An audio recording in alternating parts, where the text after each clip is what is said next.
Hello, everyone. Welcome back to the English Learning Podcast, where we help you unlock the secrets to speaking English fluently and confidently. I'm Jason, your host for today, and as always, I'm joined by my wonderful co-host, Julia. How are you doing today, Julia? Hi, Jason. I'm doing great, and I'm super excited about today's topic. Hi to all our listeners out there. Whether you're a beginner or someone looking to improve your English, you're in the right place. That's right, Julia. Today, we're diving into something that can truly transform the way you speak English. Thinking in English. Yes, you heard that right. If you've been translating in your head before speaking, this episode is for you. Absolutely. Thinking in English is a game changer because it helps you speak more naturally and fluently.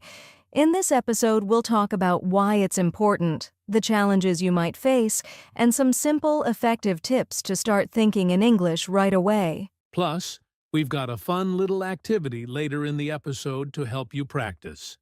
So, grab your notebook, sit back, and let's get started. So, let's jump right in. Julia, let's start with the big question. Why does thinking in English matter so much when it comes to improving your speaking skills? Great question, Jason.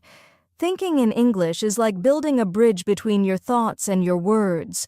When you think in your native language and then translate into English, it slows you down and sometimes the meaning gets lost in translation. But when you think directly in English, your responses are quicker, more natural, and you sound more confident. Exactly. It's also worth mentioning that thinking in English helps you develop a stronger vocabulary and better sentence structures because you're training your brain to process the language directly. It's almost like immersing yourself in an English-speaking environment even if you're not physically there. That's a great point. And it's not just about fluency, it's also about accuracy. When you think in English, you're practicing forming sentences correctly in your mind before speaking. Over time, this makes your speech more grammatically accurate, even without realizing it. Right. I also think that thinking in English builds confidence. For example, imagine you're at a restaurant and you need to order in English. If you're translating in your head, you might hesitate or stumble. But if you've trained yourself to think in English, it feels much easier and more natural. Exactly. And another benefit is that it reduces mental fatigue. Translation takes a lot of effort, and it can make speaking feel exhausting. But when you think in English, you're cutting out that extra step, which makes communication smoother and less tiring. That's so true. And here's something interesting. When you start thinking in English, you'll notice that it spills over into your everyday life. You'll begin to notice English words, phrases, and expressions more naturally, whether it's in movies, songs, or conversations. Yes, it's like your brain gets into English mode, and everything becomes a learning opportunity. And the best part? You don't need to be perfect to start. Even if your sentences are simple or have mistakes, the key is to begin practicing. Absolutely. Thinking in English is a skill that grows with time and effort. Don't worry if it feels awkward or difficult at first. We'll share some tips later in the episode to make it easier for you. Stick with us. Now that we've talked about why thinking in English is so important, let's address the elephant in the room. The challenges. Julia, why do you think it's so hard for people to start thinking in English? Well, Jason, one big reason is habit.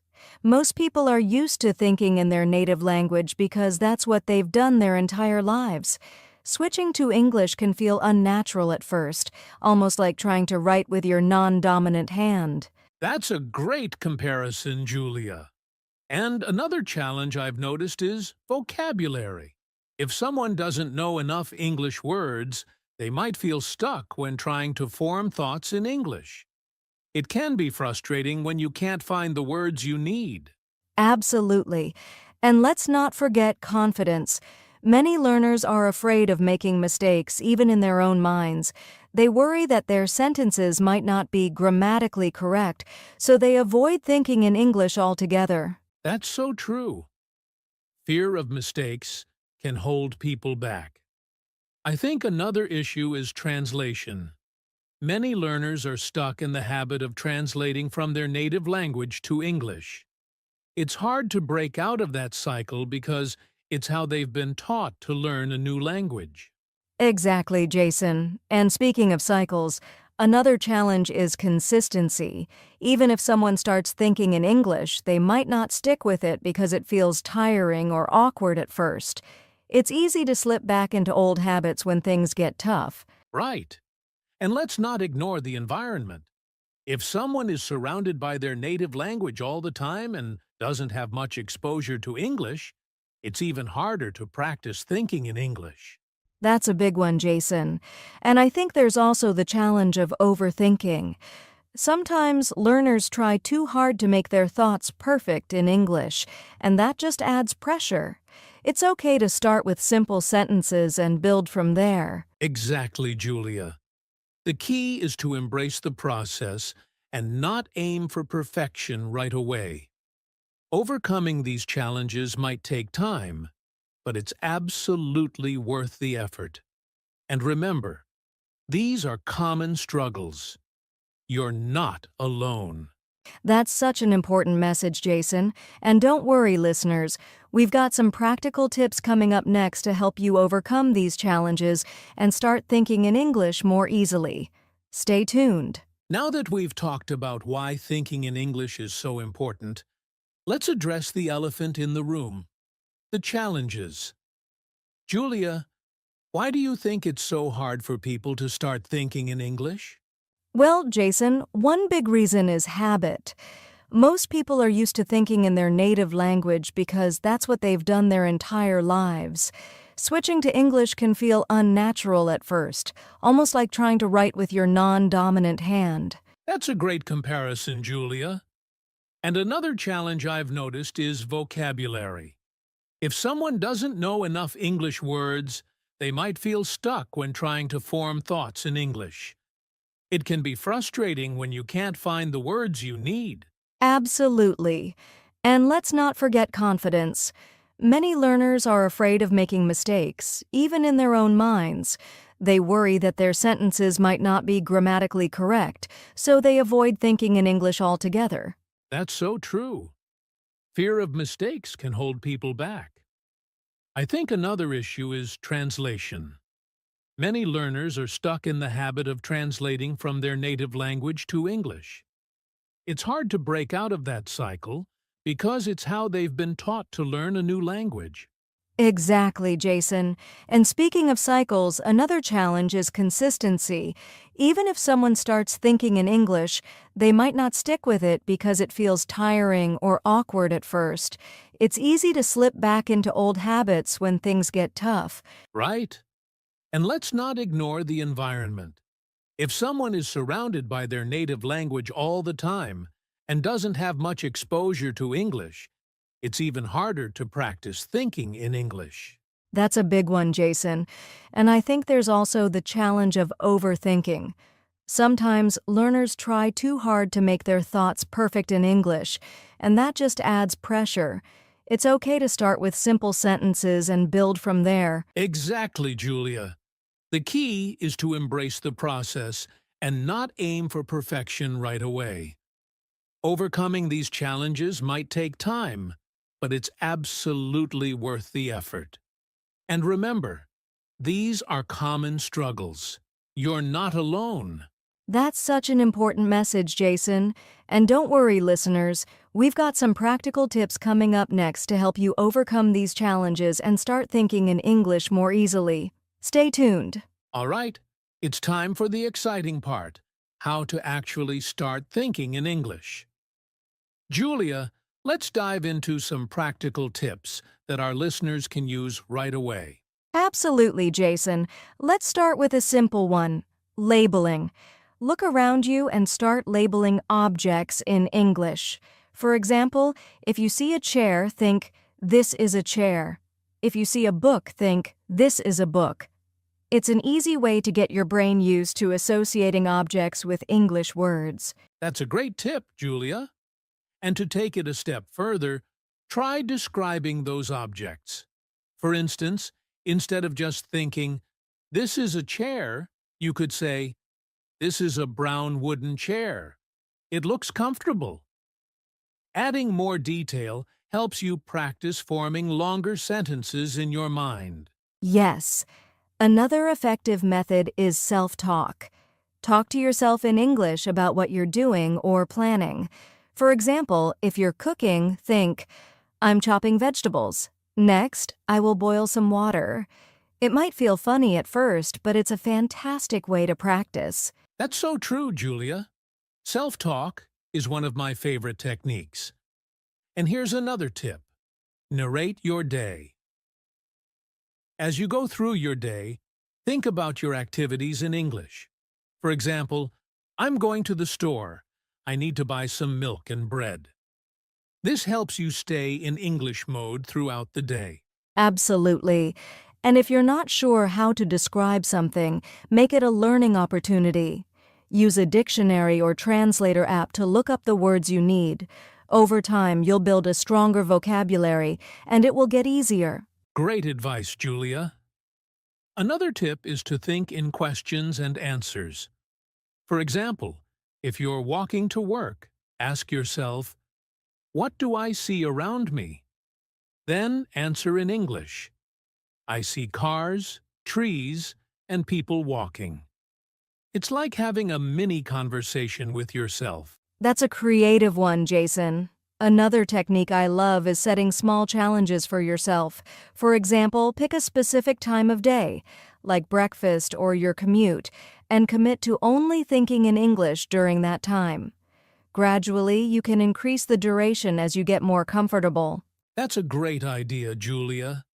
And let's not forget about using technology. Apps like language learning tools or even the Notes app on your phone can help you practice. Write down your thoughts in English, or try voice-to-text features to see how well your sentences come out. That's a powerful strategy, Jason. And here's another fun one. Dream in English. Okay, I know you can't force yourself to dream in a specific language, but before you go to sleep, think about something in English. Maybe plan your next day or imagine a conversation. Over time, you might start dreaming in English, too. That's a great suggestion, Julia. Another practical tip is to surround yourself with English as much as possible. Listen to English podcasts, watch movies, or read books. The more input you get in English, the easier it will be to think in English. Absolutely, Jason. And don't forget to be patient with yourself. Thinking in English is a habit, and like any habit, it takes time to develop. Start small, stay consistent, and celebrate your progress. Exactly, Julia. The key is to keep practicing and not give up, even if it feels hard at first. Thinking in English is like exercising a muscle. The more you do it, the stronger it gets. And we're here to cheer you on every step of the way.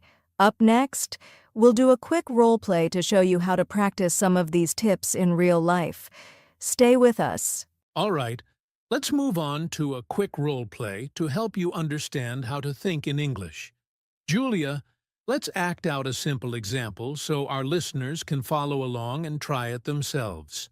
Great idea, Jason. So, what's the scenario for today? Let's imagine we're planning a day out. I'll start by asking you a question, and you'll respond in English while thinking about your plans. Then we'll switch roles, okay? Perfect, let's do it. Julia, what are your plans for tomorrow? Tomorrow, I'll wake up at 7 a.m. I'll make some coffee and have breakfast. After that, I plan to go to the gym for an hour. In the afternoon, I'll work on my project. And in the evening, I might watch a movie or read a book. That sounds like a productive day. What kind of movie are you planning to watch? I think I'll watch a comedy movie. I need something light and funny after a busy day. Great choice. All right, now let's switch roles. You ask me about my plans. Jason, what are your plans for the weekend? This weekend, I'm planning to go hiking with some friends. We'll leave early in the morning, around 6 a.m., and head to the mountains. After the hike, we'll probably have lunch at a nearby cafe. In the evening, I'll relax at home and maybe catch up on some reading. Wow, hiking sounds amazing. Do you hike often? Not as often as I'd like to, but I try to go at least once a month. It's a great way to stay active and enjoy nature. All right, listeners, that's a simple role play you can practice. Think about your own day or plans and try to describe them in English. Even if you're just talking to yourself, this is a great way to start thinking in English. Exactly. You can also mix it up by imagining conversations like asking yourself, "What will I do today?" or "What's my favorite food?" Then answer in English. The key is to make it a habit. Practice this for just a few minutes a day, and you'll see a big improvement in how naturally you think and speak in English. And don't forget to have fun with it. Coming up next, we'll wrap up with some final thoughts and takeaways from today's episode. Stay tuned. Wow, Julia, today's episode was packed with tips and strategies. But before we wrap up, we want to hear from you, our listeners. Julia, why is listener engagement so important? It's because learning English is a two-way street, Jason. Sharing your thoughts, questions, and experiences helps create a community where everyone can grow and learn together. Exactly. So, here's your challenge for today. Think about one of the tips we shared, like self-talk or describing your day in English. Try it out and let us know how it went in the comments section. Yes, and don't worry if it feels awkward at first. Remember, practice makes progress. You can also share any challenges you're facing when trying to think in English, and we'll do our best to help you in future episodes. Absolutely.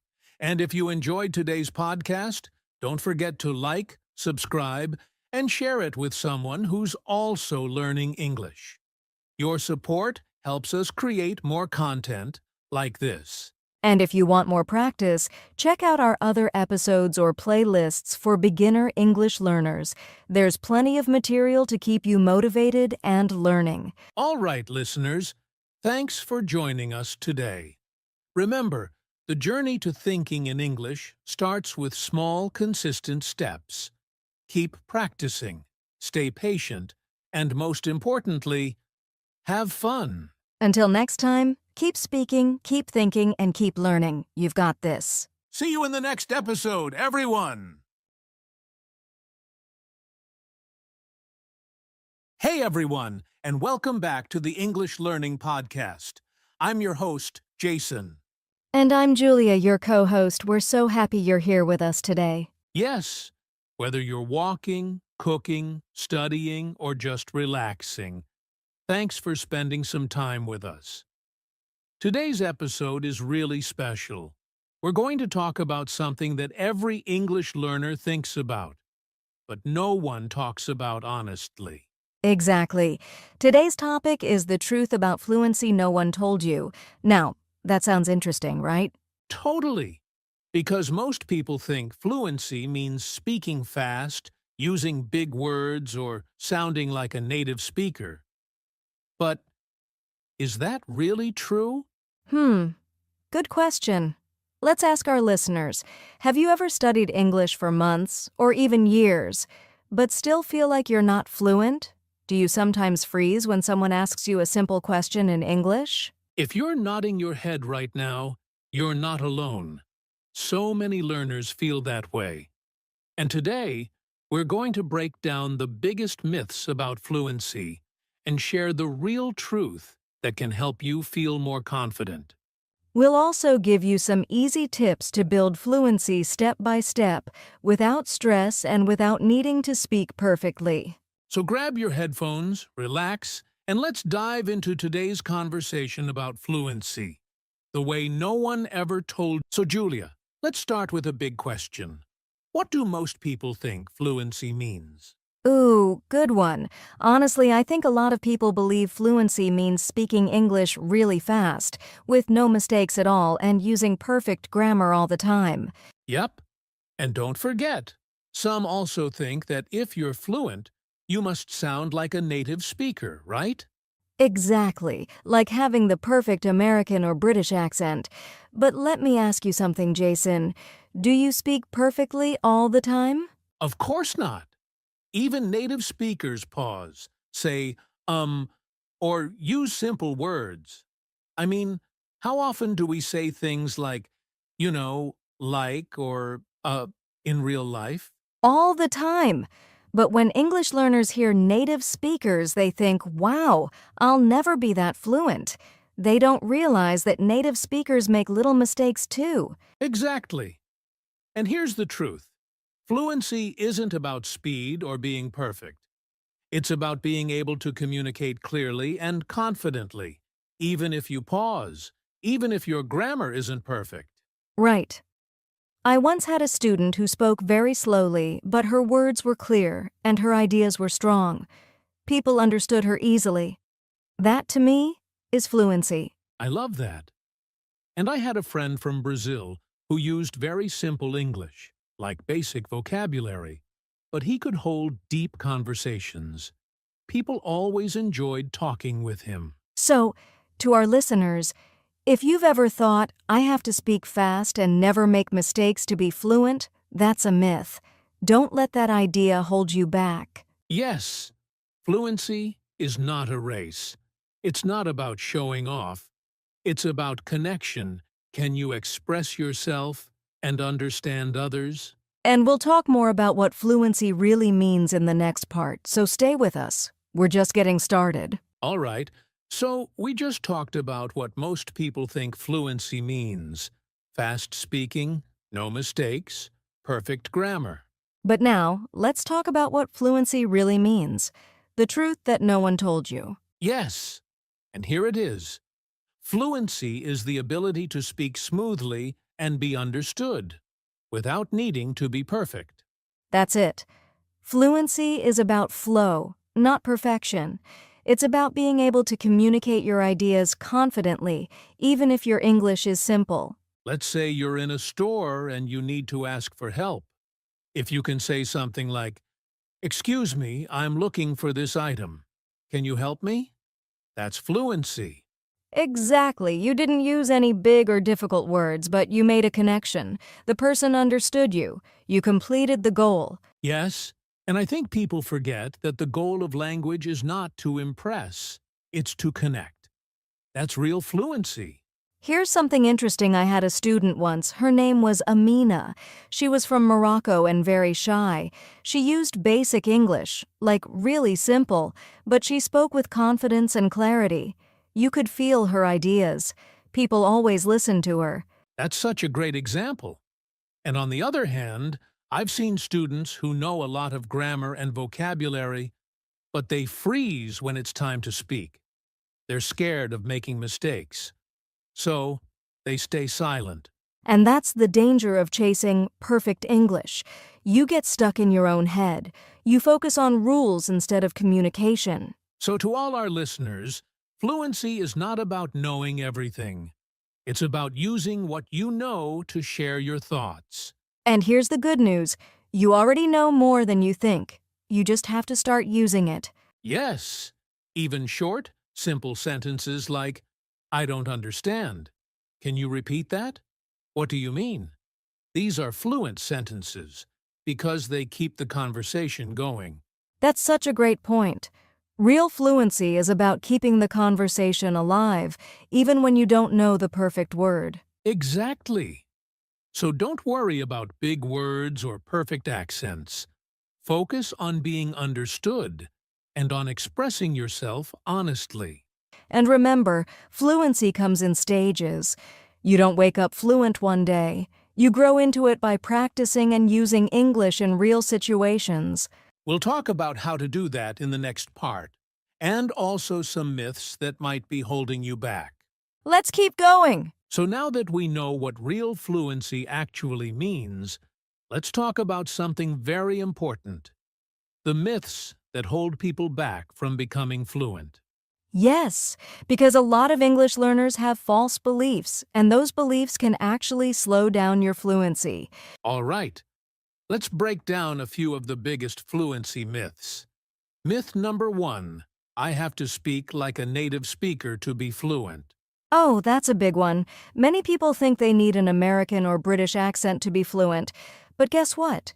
Most fluent English speakers around the world don't sound like native speakers, and that's okay. Exactly.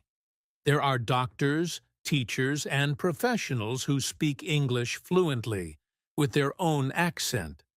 What matters is being clear, not sounding like someone else. Right. Your goal should be clear communication, not copying someone's voice. Okay, here's myth number 2: I must know advanced grammar and big vocabulary to be fluent. Nope. You don't need fancy grammar to be fluent. In fact, native speakers use simple grammar every day. What really matters is how well you can use the grammar and words you already know. Absolutely. You can be fluent using basic English if you use it confidently and naturally. Focus on using what you know, not collecting more and more difficult words. Here's myth number 3. If I make mistakes, I'm not fluent. This one stops so many people. They're afraid to speak because they might say something wrong. But guess what? Even fluent speakers, even native speakers, make mistakes. Yes, fluency is not about perfection. It's about being able to keep going, even if you mess up. Here's an example. If you say, "He go to school yesterday," instead of "he went," but the person still understands you, you communicated successfully. Exactly. That's fluency. You kept the conversation going. You didn't stop just because of a grammar mistake. Let's do one more. Myth number 4: I need to study English for years before I can be fluent. Not true. Time is not the most important factor. Practice is. You can study for years without using English and still not be fluent. Or you can practice speaking every day for a few months and improve fast. Yes, it's not about how long you've studied, it's about how often you use the language. Fluency comes from daily use, not just classroom learning. So, listeners, if you believe any of these myths, it's time to let them go. They are not helping you. In fact, they're probably slowing you down. That's why we're sharing this truth today, to help you feel free and to show you that fluency is possible for you, no matter where you're starting from. And in the next section, we'll talk about the things that actually help you build real fluency. Yes, get ready. We're going to share real strategies that work. All right, now that we've cleared up those common fluency myths, let's focus on something exciting. What actually helps you become fluent in English? Yes, this is what everyone wants to know. What should I really do to improve fluency? And today, we're going to give you real, honest answers, not textbook tricks. Let's jump in. Tip number 1: speak English every day, even if it's just for 5 or 10 minutes. Yes, fluency grows when you use the language regularly. You don't need a teacher or a partner all the time. You can talk to yourself, describe your day, or repeat what you hear in English videos. Absolutely. I often tell learners, your mouth is a muscle.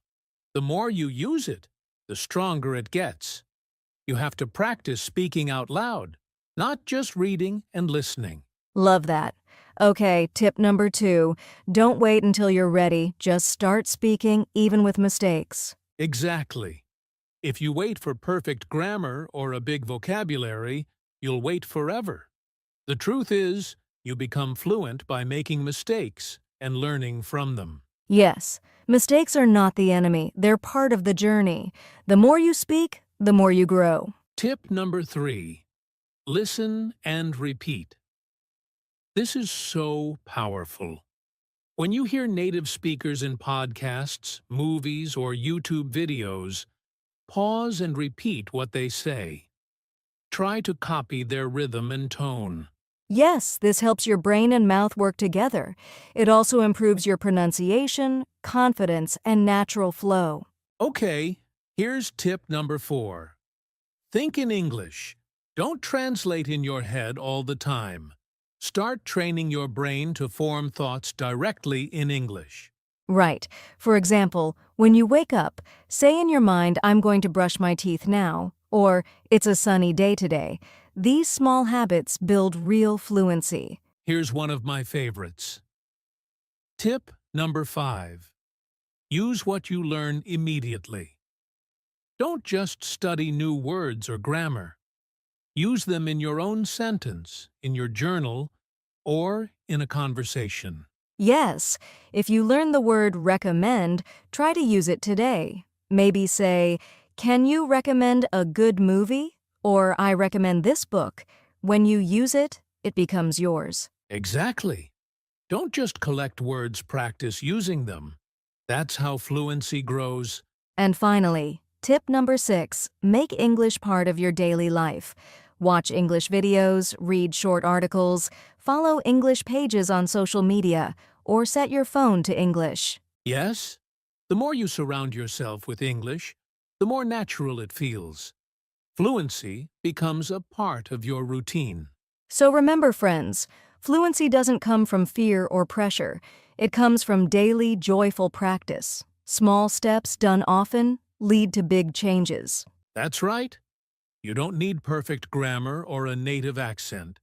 You just need to use your English, enjoy the process, and keep going. In the next part, we're going to talk about something really important, the emotional side of fluency, why confidence, mindset, and motivation matter more than you think. You won't want to miss that. Let's keep going. All right, let's talk about something that many learners forget. Fluency is a journey, not a destination. That's such a powerful idea, Jason. So many people think fluency is a finish line.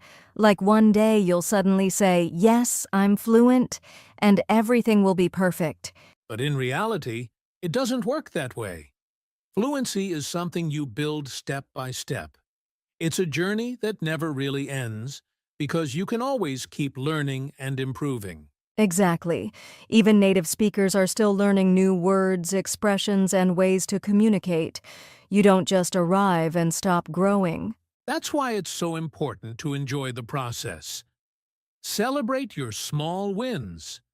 Maybe today you learned 5 new words. Or maybe you had your first full conversation in English. That's amazing progress. Yes, you're not racing anyone. Your journey is your own. Everyone learns at a different speed, and that's okay. Sometimes learners get frustrated and say, "Why am I not fluent yet?" But the truth is, you're already on the path. If you're learning, practicing, and showing up every day, you're doing it. Exactly. It's not about being perfect. It's about moving forward, one step at a time. Even 10 minutes a day can lead to big changes over time. So listeners, remind yourself, I am growing. I am learning. Fluency is not a place. It's a journey I'm already on. Keep going, keep speaking, and most of all, be kind to yourself as you learn. You're doing better than you think. Up next, we'll talk about something really important. How to build confidence when speaking English. Yes, because confidence is one of the biggest keys to fluency. Let's dive in. All right, welcome back. Now it's time to get really practical. Let's share some simple and powerful tips you can use every single day to build your fluency. Yes, these are daily habits that don't take a lot of time, but if you stay consistent, they can make a huge difference. Tip number 1. Talk to yourself in English. When you're alone, at home, in the shower, or walking, try to describe what you're doing in English. For example, I'm brushing my teeth, or I'm going to cook lunch. It might feel silly at first, but it really works. You're training your brain to think in English naturally. Tip number 2. Use voice messages. Send voice messages in English to friends or even to yourself. Many learners use WhatsApp or Telegram for this. Record, listen, and try again. It's great speaking practice. Tip number 3, shadow native speakers. Listen to a short video or podcast in English. Pause after each sentence and repeat exactly what they say. Match their rhythm, tone, and pronunciation. It's like practicing with a coach. Shadowing helps you sound more natural and confident. Tip number 4, choose one small goal per day. Maybe today your goal is to learn and use one new word. Tomorrow your goal could be to watch a 5-minute video and repeat key phrases. Exactly. Keep it small, keep it fun, and stay consistent. Fluency grows bit by bit every day. Tip number 5, keep a speaking journal. Record yourself for 1 minute every day, talking about any topic. Your day, your dreams, your opinion on something. You'll be surprised how much progress you notice over time. That's one of my favorite tips. It's also a great way to build your confidence and track your improvement. Remember, listeners, it's not about doing everything perfectly. It's about taking action every day, even if it's just a little. Exactly. Make English part of your life, and fluency will follow. Coming up next, we'll be sharing some encouraging closing thoughts to keep you inspired and motivated on your fluency journey. Let's wrap it up strong. Don't go anywhere. Hey friends, before we end today's episode, we want to have a little real talk with you. Yes, we know that learning English and becoming fluent can feel hard sometimes. Maybe you feel stuck. Maybe you're wondering, will I ever get there? Let us tell you, you're not alone. Every learner, even the most confident ones, has had those doubts. The truth is, fluency isn't about being perfect. It's about being brave. It's about showing up even when you feel nervous. It's about saying, I will try, even when you make mistakes. We've seen learners who didn't have fancy schools or native-speaking friends, but they became fluent because they didn't give up. They practiced, they believed in themselves, and they kept going. So wherever you are in your journey, we want you to know this: you're doing better than you think. You are growing, even on the hard days, and your effort matters. You don't need to wait for permission. You don't need to be perfect. You just need to keep moving forward. Yes, be patient. Be proud of how far you've come. And remember, fluency is not a test. It's a tool to help you connect, express, and live fully. So, keep going. We believe in you, and we'll be right here cheering you on. All right, to quickly recap, fluency isn't about perfection or speed. It's about consistent practice, patience, and enjoying the journey. Exactly. Keep speaking, keep learning, and most importantly, keep believing in yourself. Thanks for listening to this episode of English Learning Podcast. We hope it helped you understand the real truth about fluency.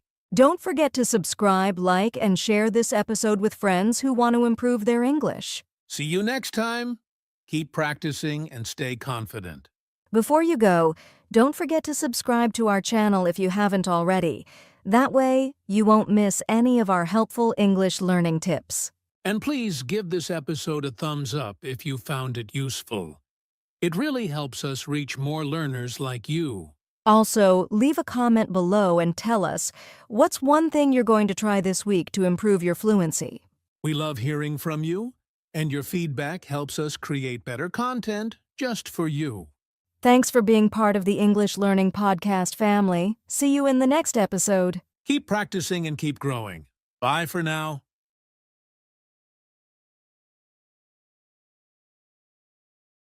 Hello, everyone, and welcome back to the English Learning Podcast. I'm Jason, your host, and as always, I'm joined by my amazing co-host, Julia. Hi, Julia. Hi, Jason. Hi, everyone. It's great to be here with all of you today. We're super excited about today's episode because we have some fantastic tips to share that can really boost your English skills. That's right. Whether you're a beginner, intermediate, or even an advanced learner, these tips are practical, easy to follow, and, most importantly, effective. And don't worry if you've struggled in the past or felt stuck in your progress. Today, we're here to give you the tools and confidence you need to take your English to the next level. Before we dive in, let's ask our audience a question to think about as they listen. What's one area of your English skills, listening, speaking, reading, or writing, that you'd like to improve the most? Feel free to share your answers in the comments, or just keep it in mind as we go through today's tips.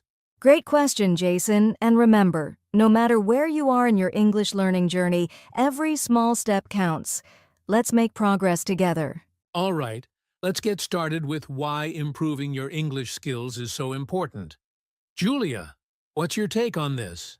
All right, let's talk about why improving your English skills is so important. Julia, why do you think this is such a big deal for learners? Well, Jason, English is often called the global language. It's the most widely spoken second language in the world.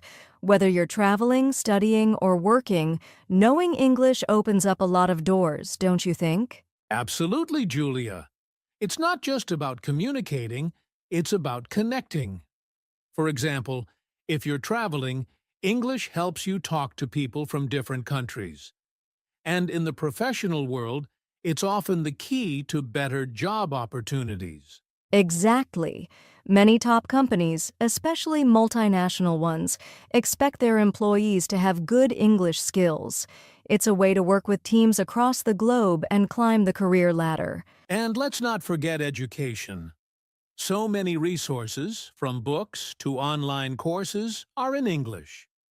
Learning English can give you access to information and knowledge that you might not get in your native language. Right. And another important point is entertainment.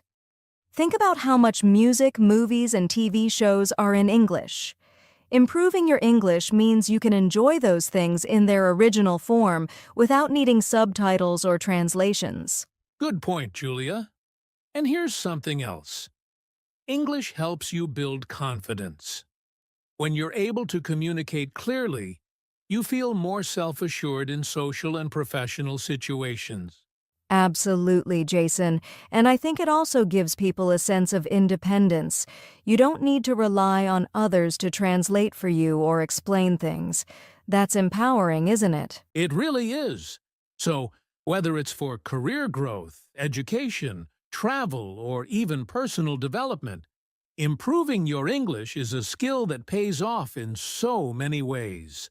Well said, Jason. And for anyone listening, just remember, the effort you're putting into learning English now is an investment in your future. Couldn't agree more, Julia. Now that we've covered why improving English skills is so important, let's get into the practical tips that can help our listeners make real progress. All right, it's time for the most exciting part of our podcast: actionable tips to improve your English skills. Julia, how about we start with tips for improving listening skills? Sure, Jason. To improve your listening skills, the first tip is to immerse yourself in English as much as possible. Listen to podcasts, watch movies, or follow YouTube channels in English, like this one. Great tip, Julia. And here's something to add. Focus on active listening. That means don't just hear the words. Try to understand the meaning, tone, and context. It's even better if you repeat what you hear to practice pronunciation. Exactly. Another helpful trick is using subtitles. Watch something with subtitles in English to connect the words you hear with how they're written. Then, as you improve, try turning off the subtitles. That's perfect advice, Julia. Now, let's move on to speaking skills. I know a lot of learners struggle with confidence. What's your top tip for speaking? Practice, practice, practice. Even if you don't have a partner, you can still practice speaking. Record yourself speaking about your day or your thoughts, and then listen to it. It helps you identify areas to improve. Absolutely. And here's another idea: shadowing. Listen to native speakers and try to mimic their tone, pronunciation, and rhythm. It's like having a virtual speaking partner. Good one, Jason. And don't be afraid of mistakes. The more you speak, the better you get. Even small conversations like ordering coffee or asking for directions in English help a lot. Great points, Julia. Let's talk about reading skills next. Any tips there? Yes, start with something simple, like children's books or short stories, and gradually move to more complex material. Look up new words and create a vocabulary list. Good advice. I'd add that reading what interests you, like blogs, articles, or even social media posts, makes it easier to stay motivated. And try to read out loud sometimes to practice pronunciation. Absolutely, Jason. Now, let's not forget writing skills. Writing helps solidify what you've learned. Start with simple sentences like keeping a journal or writing about your day in English. That's a great starting point. And don't worry about making mistakes. Tools like grammar checkers can help you identify and learn from your errors. Exactly. Another idea is to join online forums or groups where you can write and communicate with others in English. It's a great way to practice and get feedback. These are all amazing tips, Julia. Listening, speaking, reading, and writing. If our listeners focus on even one of these areas every day, they'll see big improvements. Definitely, Jason. Remember, it's all about consistency. Just a little effort each day can go a long way. Well said, Julia. Now, let's move on to some common challenges learners face and how to overcome them. Now that we've shared some actionable tips, let's talk about the challenges learners face when improving their English skills, and, of course, how to overcome them. Julia, what's a challenge you hear about often? One big challenge is the fear of making mistakes. So many learners hold back from speaking because they're worried about saying the wrong thing or being judged. That's such a common issue, Julia. My advice? Embrace your mistakes. They're part of the learning process.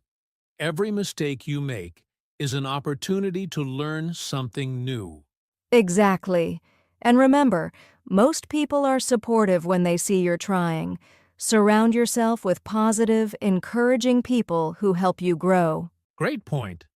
Another challenge is a lack of time. Many learners feel they're too busy to practice regularly. What do you suggest for that? I'd say make English part of your daily life. For example, listen to a podcast during your commute, write your shopping list in English, or set your phone's language to English. Small changes add up. Absolutely. Even 10 to 15 minutes a day can make a huge difference. And here's another common challenge: finding a speaking partner. Many learners say it's hard to practice speaking without someone to talk to. That's true, but there are ways to solve it. You can use language exchange apps, join online communities, or even practice speaking to yourself. Don't forget shadowing, which we mentioned earlier. It's a great solo activity. Great tips, Julia. Another challenge I hear about is understanding fast speech, like in movies or conversations with native speakers. Yes, that can be tough.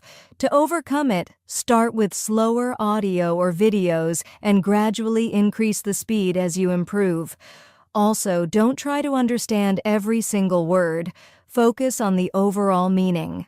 That's excellent advice. Finally, let's talk about staying motivated. Many learners feel discouraged when they don't see quick results. How can they keep going? Set small, achievable goals, like learning 5 new words a day or having one short conversation in English. Celebrate your progress, no matter how small, and remind yourself of why you started learning English in the first place. Well said, Julia.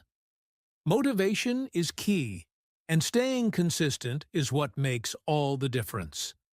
So, to our listeners, don't let these challenges stop you.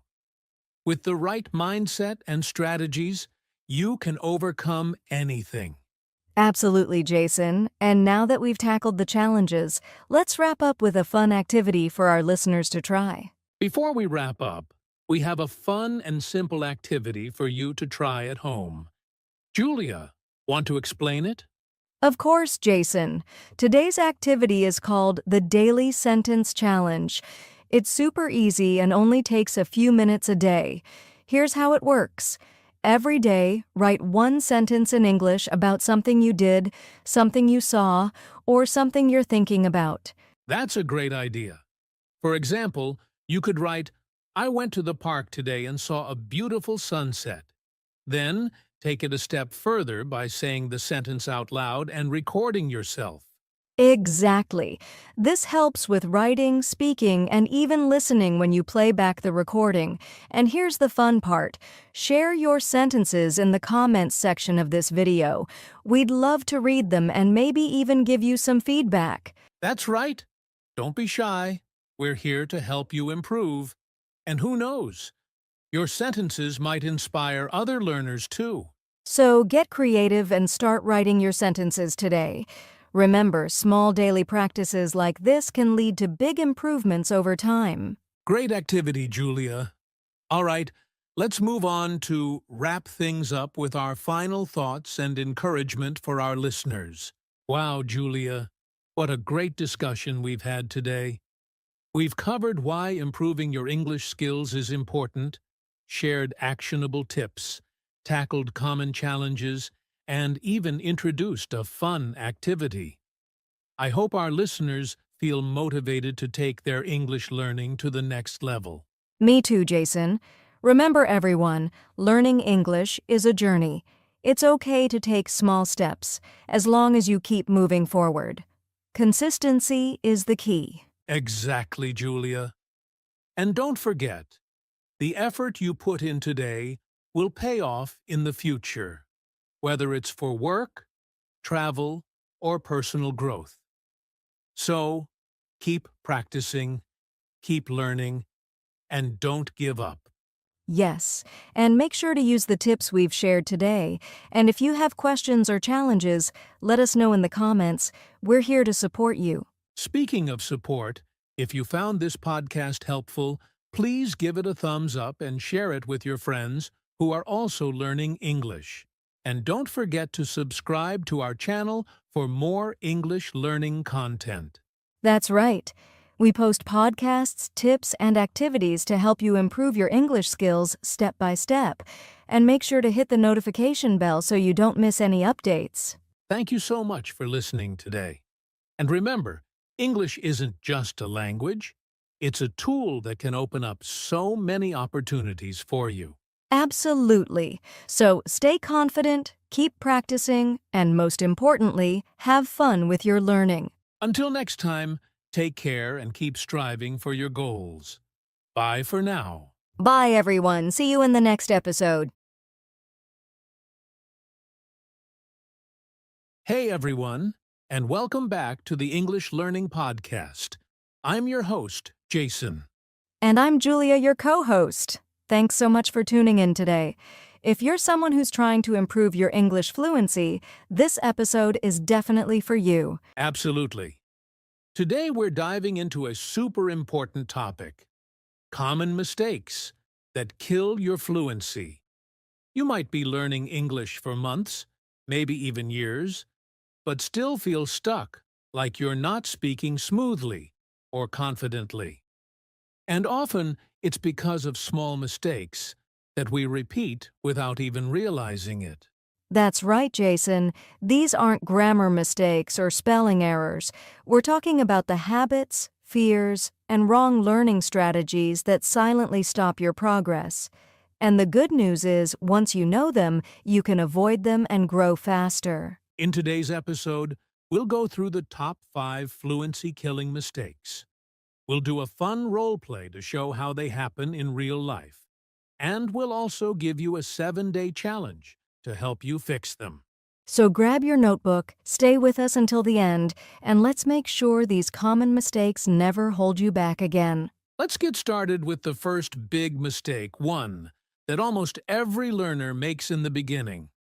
All right, let's jump into the first big mistake that kills fluency. And that is translating from your native language too much. Julia, this is such a common issue, right? Oh yes, Jason. Many learners try to think in their native language first, then translate the sentence into English. It sounds logical, but it actually slows you down and makes your English sound unnatural. Exactly.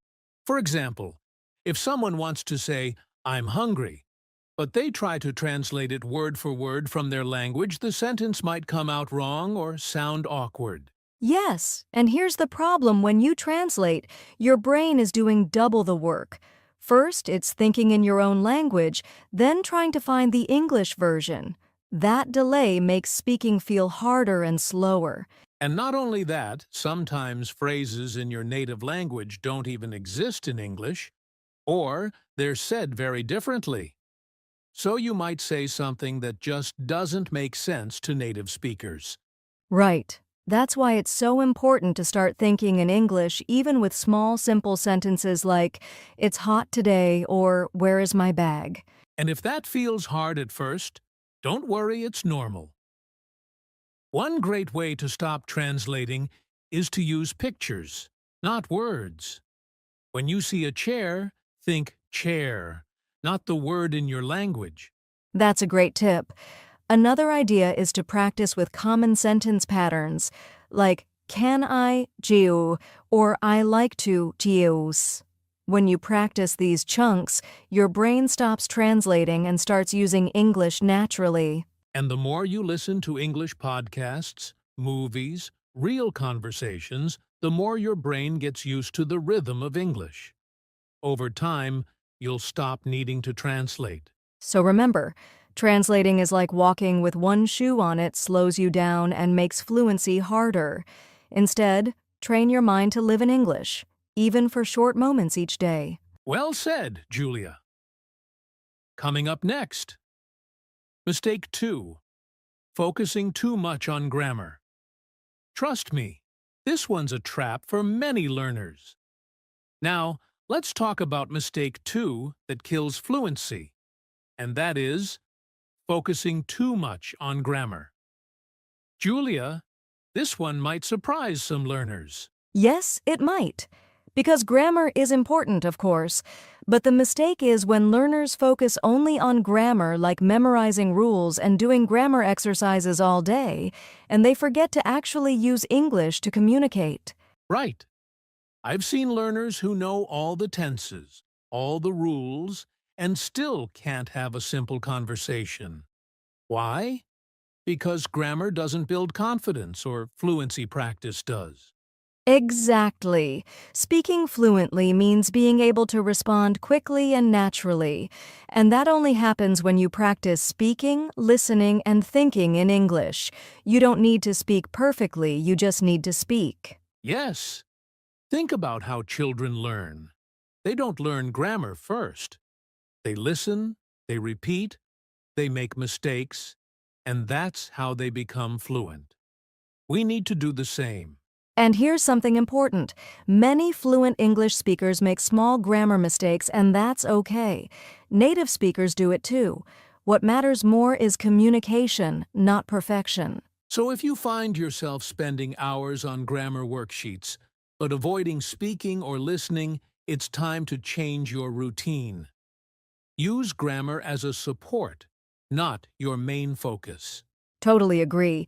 A good rule is spend 20% on grammar and 80% on using English, like watching shows, having conversations, or listening to podcasts like this one. So remember, friends, don't let grammar fear stop your progress. You don't need to be perfect to be fluent. You just need to keep using English, even if it's not 100% correct. Up next, mistake 3. Not practicing speaking regularly. And trust me, this one is a big block for many learners.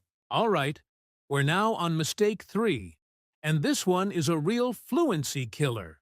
Not practicing speaking regularly. Julia, how many learners do we know who say they want to speak better, but they never actually speak? So true, Jason. A lot of learners read books, watch videos, and study vocabulary, but when it's time to speak, they freeze. Why? Because they don't practice speaking enough, and their mouth isn't trained to form English sentences. Exactly. Speaking is like a muscle. If you don't use it, you lose it. You can't just read or listen and expect to magically become fluent. You need to open your mouth and speak often. And here's the thing. You don't need a teacher or a native speaker to start. You can talk to yourself in English, describe what you're doing, or even practice conversations in your head. Yes. For example, while cooking, say, "Now I'm cutting the vegetables. The water is boiling. I need a spoon." This kind of self-talk builds confidence and fluency. Another great method is to record yourself speaking for 1 minute every day. Choose a topic like your favorite food, your weekend plans, or your goals and just speak. Then listen to it and see how you can improve. And don't wait for the perfect moment to speak. Speak when you're not ready. Speak when you're unsure. That's how fluency grows, by making mistakes and learning from them. Exactly. Fluency isn't about being perfect, it's about being consistent. Even speaking for just 5 minutes a day can make a big difference in a few weeks. So, if you've been learning English but not speaking it, start today. Don't wait. Fluency begins the moment you start using your voice. Coming up next, mistake 4. The fear of making mistakes.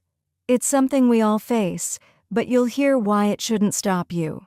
We're now at mistake 4, and this one is very personal for many learners: the fear of making mistakes. Yes, Jason. So many people feel shy, nervous, or even embarrassed when they try to speak English.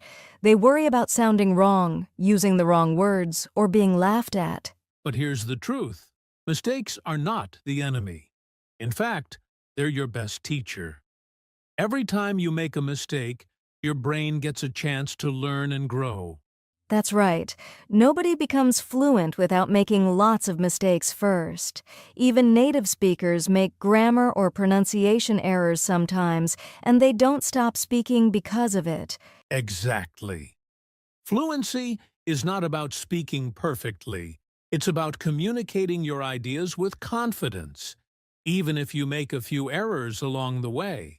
And the funny thing is, when you finally stop being afraid of mistakes, you actually start improving faster. You speak more, you try more, and your confidence grows. Yes, I always tell my students, be proud of your mistakes. They show that you're learning.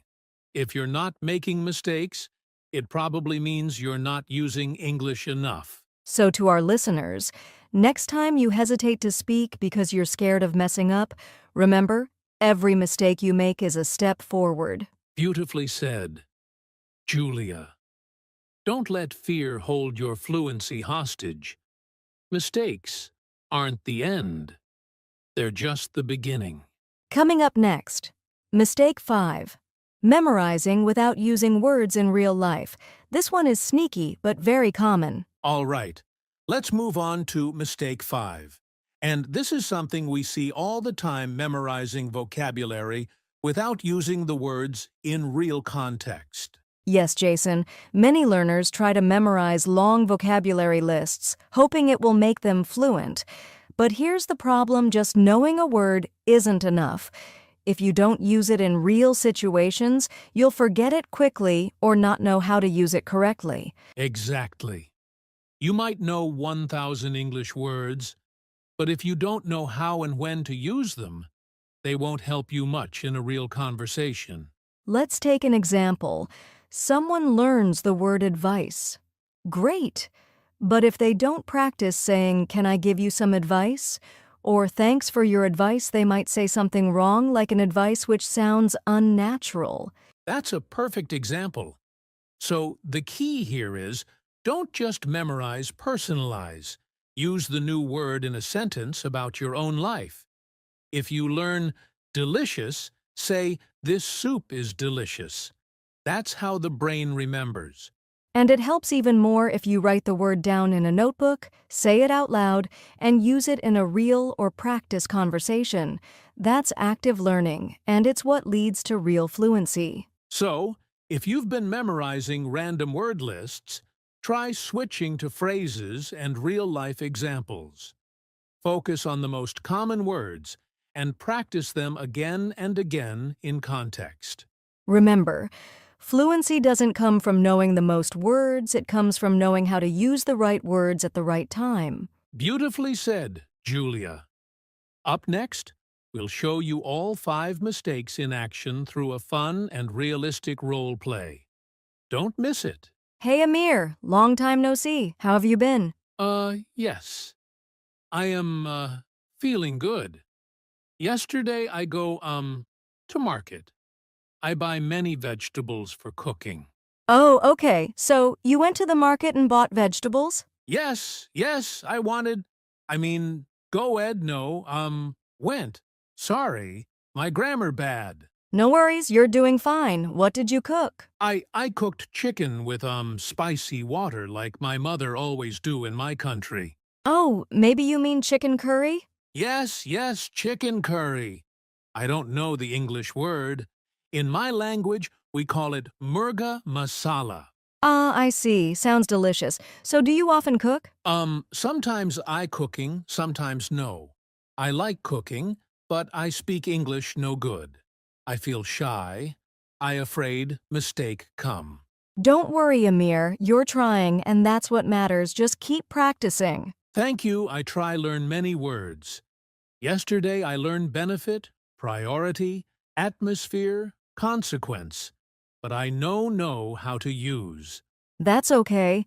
We can learn how to use them together. All right, so, listeners, did you catch the mistakes Amir made in that short conversation?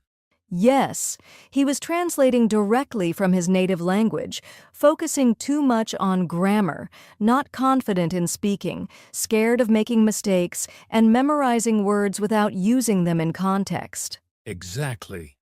And while it's totally normal to start this way, the goal is to recognize these habits and slowly change them so you can speak more naturally and fluently.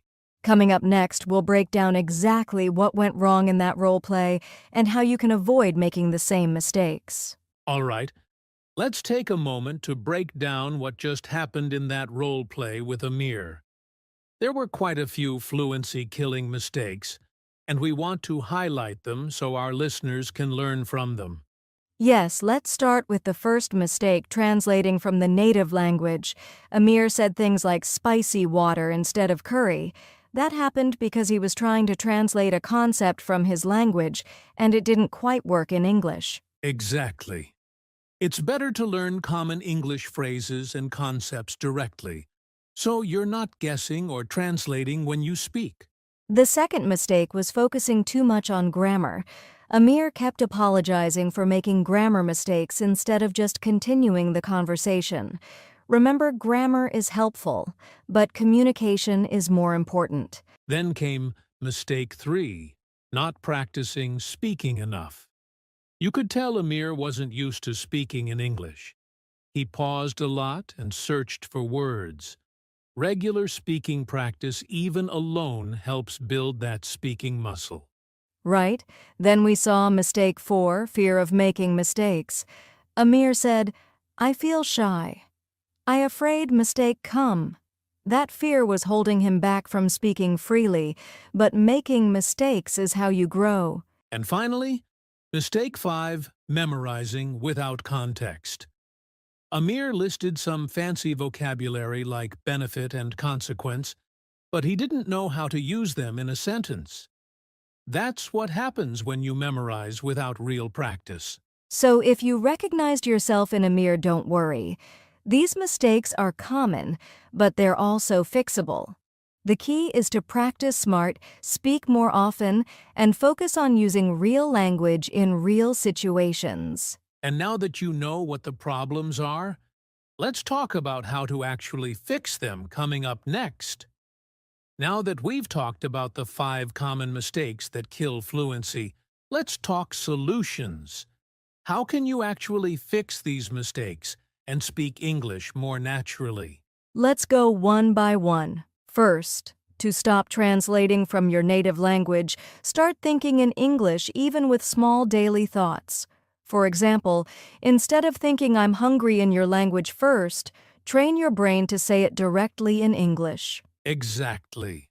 And for those who focus too much on grammar, try shifting your routine. Spend more time on listening and speaking practice, and only 20% of your time on grammar rules. Mistake 3. Not speaking enough can be fixed by creating a simple daily habit. Talk to yourself, record a 1-minute voice diary, or practice with a friend. Even 5 minutes a day helps. Yes, for fear of making mistakes, remind yourself, mistakes mean progress. Every time you mess up, you're learning. The more relaxed you become about mistakes, the faster you'll grow. And finally, if you've been memorizing without context, change your method. Learn words through phrases, stories, or real situations. If you learn the word challenge, use it in a sentence like, "Learning English is a fun challenge for me." Remember, fluency is not about perfection.